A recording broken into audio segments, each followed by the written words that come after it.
और भी कई सेंटर हैं अमेरिका में जहाँ पे कॉन्शसनेस थेरेपी को इस नाम से नहीं, लेकिन होलिस्टिक थेरेपी के नाम से वो कॉन्शसनेस थेरेपी को ही वहाँ पे अप्लाइड किया जा रहा है।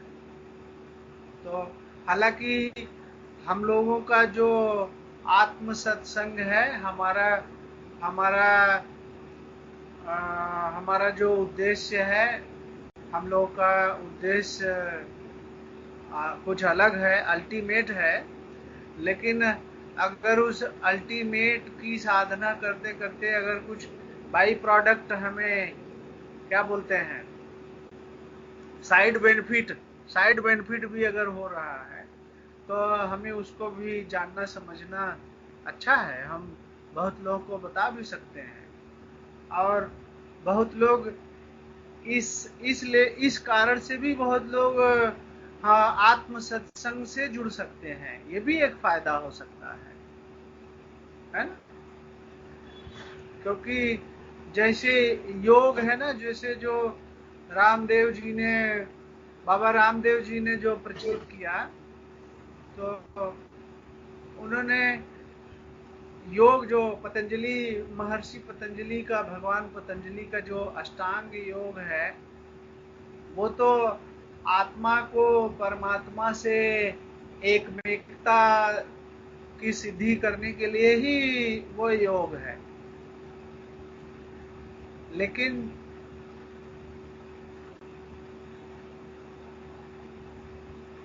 उस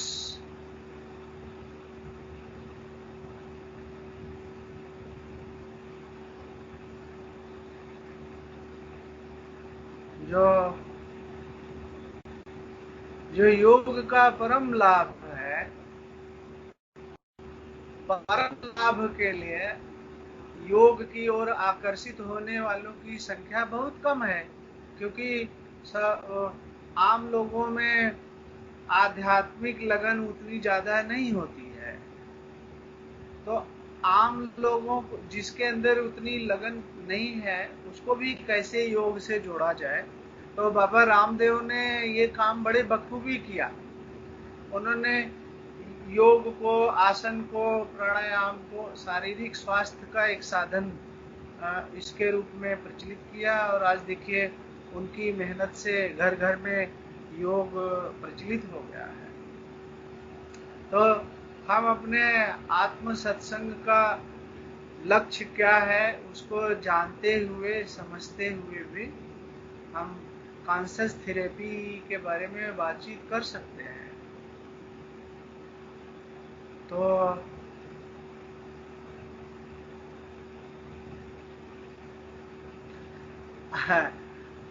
आज जो हमने बात करी ना, अशरीरी होने, वहीं से इसका कॉन्शस थेरेपी का भी उत्तर निकल के आता है। जो हम अपने को अशरीरी,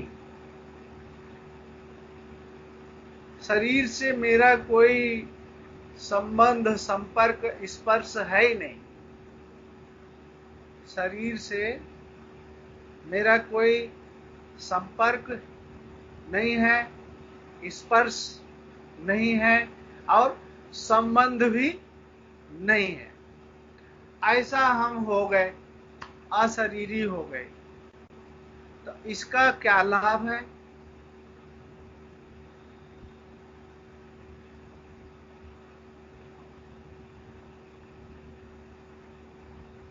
इस शरीर में चैतन्य स्वरूप की उपस्थिति से अगर शरीर को कोई उपचार का लाभ मिलेगा, तो वो तभी मिलेगा जब चैतन्य स्वरूप अपनी उपस्थिति को लेके शरीर से अलग, असंग हो जाए और उपस्थित भी रहे शरीर के लिए। एकदम अलग हो गया तो जैसे अभी श्रीधर जी कह रहे थे कि फिर तो शरीर जो शारीरिक मृत्यु हो गई, वो शरीर तो चेतन स्वरूप के छोड़ते ही शरीर नष्ट होने लगता है। चैतन्य स्वरूप अपने को पूर्ण असंग स्वरूप में अनुभव करे और शरीर के लिए उपस्थित भी रहे, तभी शरीर का उपचार संभव है।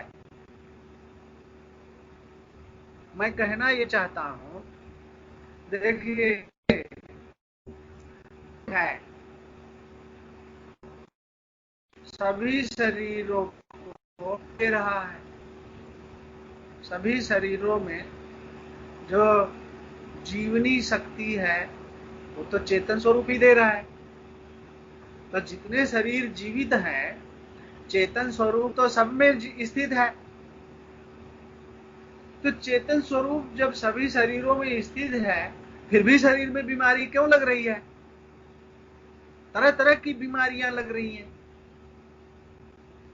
क्यों लग रही है? चेतन स्वरूप के उपस्थित होने के बाद भी शरीर में बीमारियां हो रही हैं। ऐसा इसीलिए हो रहा है क्योंकि चैतन्य स्वरूप शरीर के साथ ऐसा उपस्थित है कि चैतन्य स्वरूप को अपनी उपस्थिति का ज्ञान ही नहीं है। वो अपने को भूल के शरीर ही अपने कोई शरीर मान के उपस्थित है। शरीर से ऐसा वो चिपक गया है, अपने को भूल के शरीर रूप हो गया है, इसलिए उसकी उपस्थिति का शरीर को कोई लाभ नहीं मिल रहा है। उसकी उपस्थिति के बावजूद शरीर में बीमारियां लग रही। तो चैतन्य स्वरूप की उपस्थिति का लाभ शरीर में स्वस्थ रहने के उपचार के लिए तभी होगा जब चैतन्य स्वरूप अपने को शरीर से असंग चैतन्य स्वरूप होने के रूप में अनुभव करे।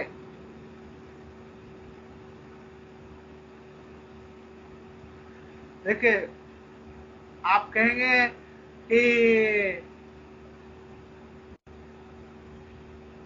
ये कैसे माने हम? तो देखिए, एक डॉक्टर है ना, डॉक्टर का उदाहरण लीजिए। एक डॉक्टर है, डॉक्टर 100 रोगियों का इलाज करता है, 1000 रोगियों का इलाज करता है, लेकिन डॉक्टर जब खुद बीमार हो जाता है तो क्या डॉक्टर अपना इलाज खुद करता है क्या? अपना अगर कोई सीरियस इलाज करना है तो डॉक्टर अपना इलाज खुद नहीं करते, वो दूसरे डॉक्टर से एडवाइस लेते हैं। क्यों? क्योंकि वो जब अपनी बीमारी में है ना, तो उसमें अपने को डॉक्टर के रूप में वो अपना लाभ नहीं ले सकते। तो डॉक्टर को भी जब अपना इलाज चाहिए तो दूसरे डॉक्टर की जरूरत है। कौन? जो उससे अलग हो, उससे असंग हो। डॉक्टर भी ना अपने अपने फैमिली मेंबर्स का ऑपरेशन नहीं कर सकते, अपनी बेटी बेटे का, अपने वाइफ का, अपने हस्बैंड का। वो कहते ना ना, मैं तो फैमिली मेंबर हूं, मेरी तो भावनाएं जुड़ी हैं इससे, तो वो दूसरा सर्जन ही उसका ऑपरेशन करता है। तो असंग होना क्यों जरूरी है? वो देखो, आप व्यवहारिक जीवन से भी आता है।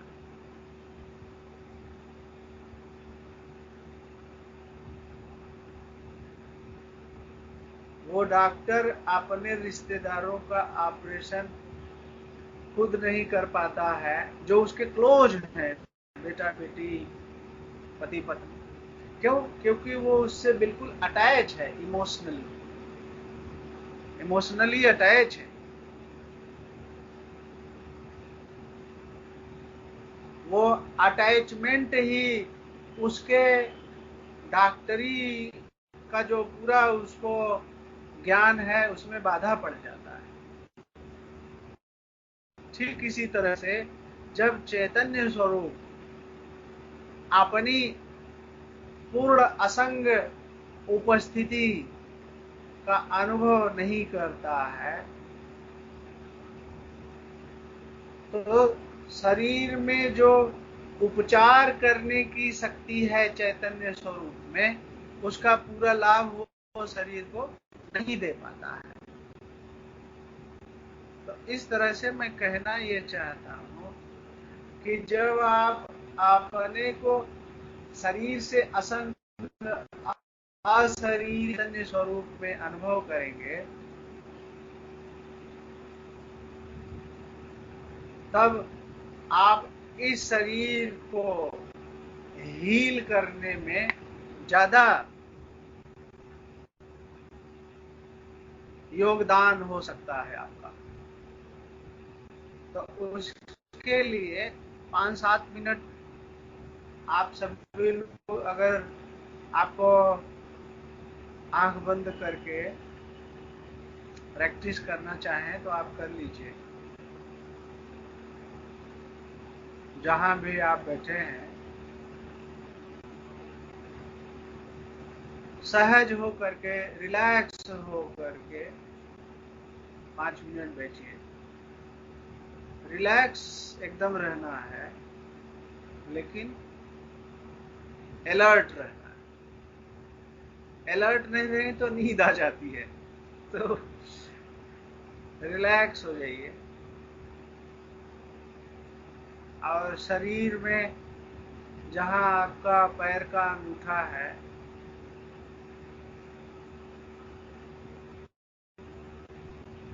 वहां से देखना शुरू करिए। वहां कोई दबाव नहीं महसूस हो रहा है। जैसे कहीं कोई आपको पैर अदलना बदलना है, पालथी मारना है, या कुर्सी पे आप बैठे हैं, तो जहां कहीं आपको पूरे शरीर में कहीं दबाव महसूस हो रहा हो, तो आप रिलैक्स होकर के अपना आसन इधर उधर थोड़ा बदल करके रिलैक्स हो सकते हैं।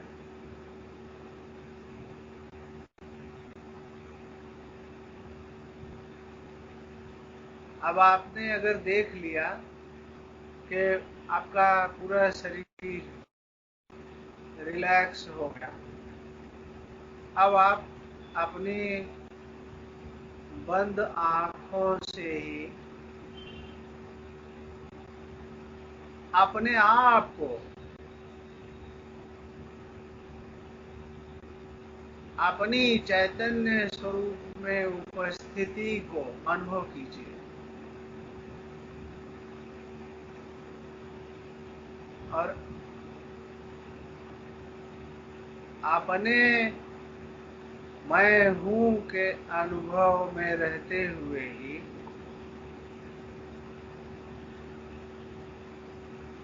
आपके अपना ध्यान शरीर में ऊपर से नीचे तक लेके जाइए।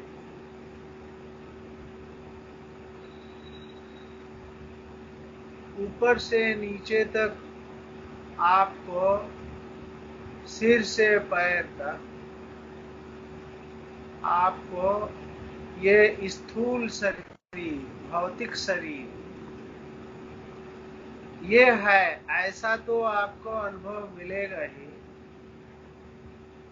सिर से पैर तक इस पूरे शरीर में चेतनता चेतनता फैली हुई है, ऐसा भी अनुभव आपको मिलेगा। सहज ही मिलेगा, कुछ इसके लिए करना नहीं है अलग से।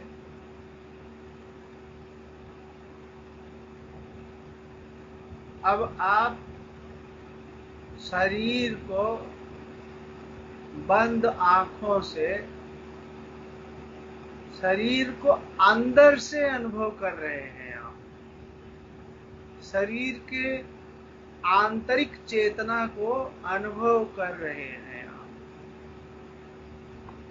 इंटरनल बॉडी को अनुभव कर रहे हैं। आप आंतरिक शरीर, ये सूक्ष्म शरीर तो नहीं है, लेकिन आंतरिक शरीर कह सकते हैं इसको।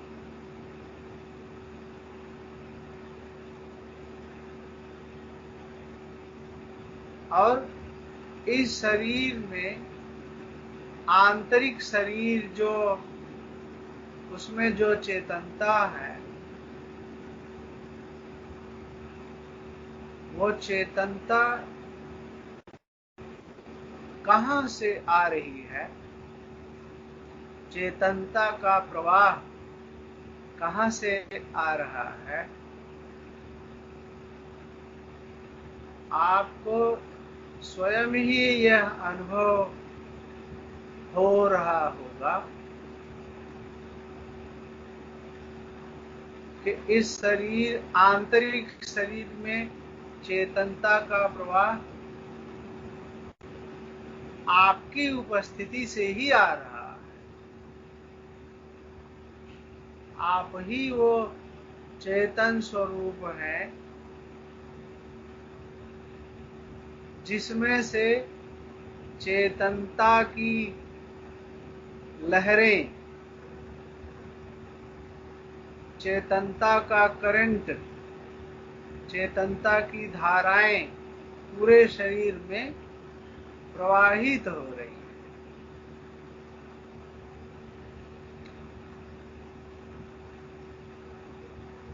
ये चेतनता की धाराएं भी आप ही का व्यापक स्वरूप है। और ये चेतनता की धाराओं का जो सोर्स है, जो स्रोत है, वो चेतन स्वरूप भी आप स्वयं ही हैं। इस तरह से अपनी चैतन्य स्वरूप में और चेतनता की धारा के रूप में आप ही पूरी जगह विद्यमान है। अब इसके बाद आपको यह करना है,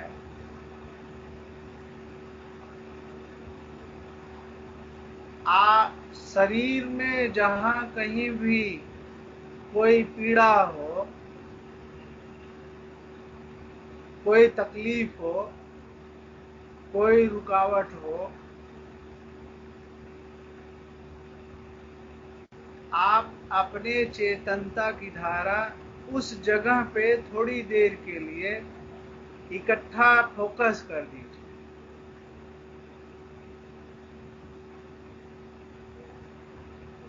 शरीर में जो भी जीवन है वो चेतनता की धारा के कारण ही है। इसलिए शरीर में जहां कहीं भी कोई पीड़ा है, कोई तकलीफ है, वहां पर अगर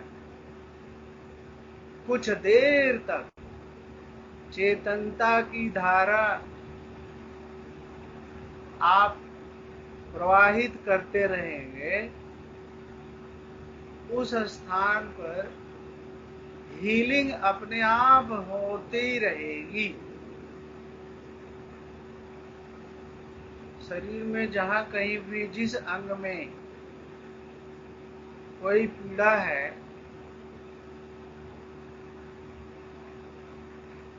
अब उस अंग को, उस स्थान को क्या प्राप्त हो रहा है? सीधे चैतन्य स्वरूप अपने चेतनता की धारा अपनी जानकारी से प्रवाहित कर रहा है। इंटेंशनली,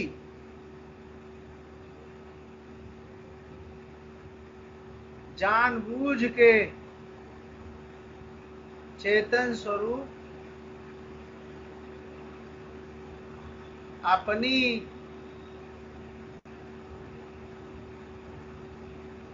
सहज एकाग्रता से शरीर के उस पीड़ा वाले स्थान पर अपनी चेतनता प्रवाहित कर रहा है।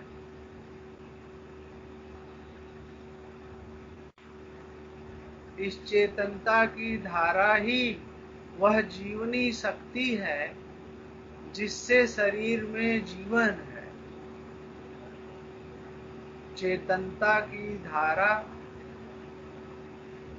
आपको अपने चेतनता की धारा शरीर के किसी स्थान पर प्रवाहित करने के लिए कुछ करना थोड़े ना है। आपने सोचा और हो गया। चैतन्य स्वरूप का यही तो शक्ति है।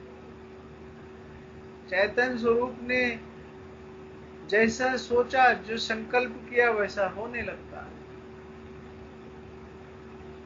शरीर में जहां कहीं भी पीड़ा है, इस समय चेतनता की धारा वहां प्रवाहित हो रही है। प्रवाहित तो पहले भी होती रहती है दिन रात, लेकिन उस समय चेतन स्वरूप अपने इरादे से पूरे एकाग्र होकर प्रवाहित नहीं करता, इसलिए पीड़ा बनी रहती। अब चूंकि चेतन स्वरूप स्वयं अपनी इच्छा से, अपने ध्यान से थोड़ा फोकस करके उस स्थान पे, पीड़ा के स्थान पे चेतनता को प्रवाहित कर रहा है, तो ये विशेष लाभ है।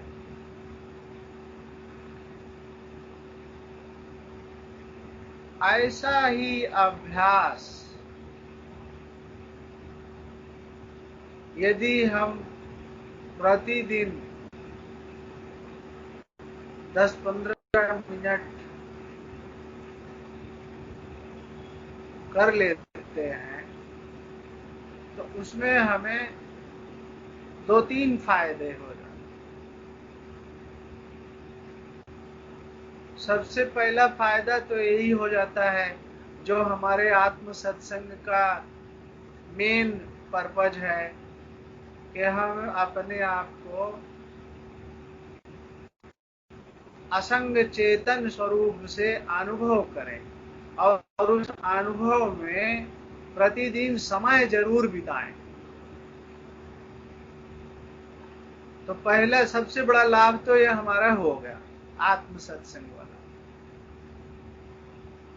अब दूसरा लाभ ये हो गया, और दूसरा लाभ बहुत बड़ा लाभ है। वो लाभ ये हो गया कि जिस शरीर को हम स्थूल शरीर समझते हैं ना, हाड़ मांस का बना हुआ, एक भार है 50-60 किलो का, 70-80 किलो का, इस शरीर को जब हम आंतरिक शरीर को, इंटरनल बॉडी को जब चेतनता की धारा के रूप में प्रवाहित हो करके अनुभव करते हैं ना, पूरा शरीर एकदम भारहीन अनुभव होने लगता है, जैसे इसमें वेट है ही नहीं।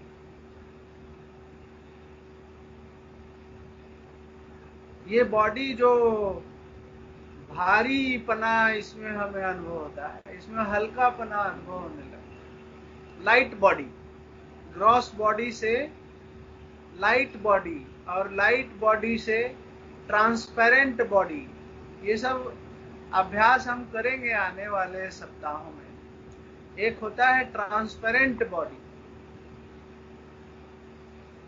ट्रांसपेरेंट,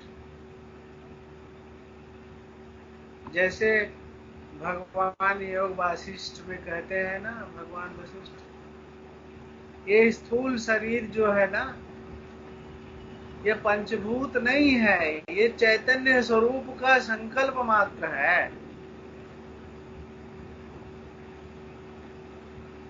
ये कल्पना है खाली। असल में शरीर बन मिट नहीं रहा है, सिर्फ हमारा स्वप्न है। ये स्वप्न है जो बन रहा है, मिट रहा है। और अपने असंग चैतन्य स्वरूप को जान जाते हैं, जब आत्म स्वरूप में जागृत हो जाते हैं, तो शरीर का बनना मिटना सपना जैसा दिखने लगता है। उस पे बाद में कभी आएंगे। तो जो दूसरा फायदा है, जब हम अपने इंटरनल बॉडी को, आंतरिक रूप से पूरे शरीर में चेतनता के प्रवाह को देखते हैं तो हमारा शरीर भारहीन, ट्रांसपेरेंट अनुभव होने लगता है। और तीसरा फायदा जिसके लिए आज हम ये अभ्यास कर रहे हैं, conscious therapy for health healing, तो शरीर में जहाँ कहीं भी पीड़ा है, कोई व्याधि है, किसी को घुटने में दर्द है, किसी को चेस्ट में, किसी को सर्वाइकल पेन है, किसी को माइग्रेन का पेन, सिर में पेन है, जहाँ कहीं भी है, अपनी चेतनता की धारा को 10-5 मिनट के लिए, 15 मिनट के लिए उस पीड़ा वाले स्थान पर फोकस करिए। ये सबसे बड़ी दवाई है, चेतनता सबसे बड़ी दवाई है, क्योंकि चेतनता ही असली जीवनी शक्ति है जिससे ये शरीर जीवित है। यह चेतनता ही जीवनी है, चेतनता ही संजीवनी है, चेतनता का प्रवाह ही संजीवनी बूटी है। ये संजीवनी बूटी है और इसको लेने के लिए कहीं मेडिकल स्टोर, कहीं पहाड़ पे नहीं जाना। ये जीवनी शक्ति, संजीवनी बूटी, ये चेतनता, ये हमारा ही, हम जो चेतन स्वरूप है, हमारा ध्यान ही चेतनता का प्रवाह है। तो यही संजीवनी बूटी,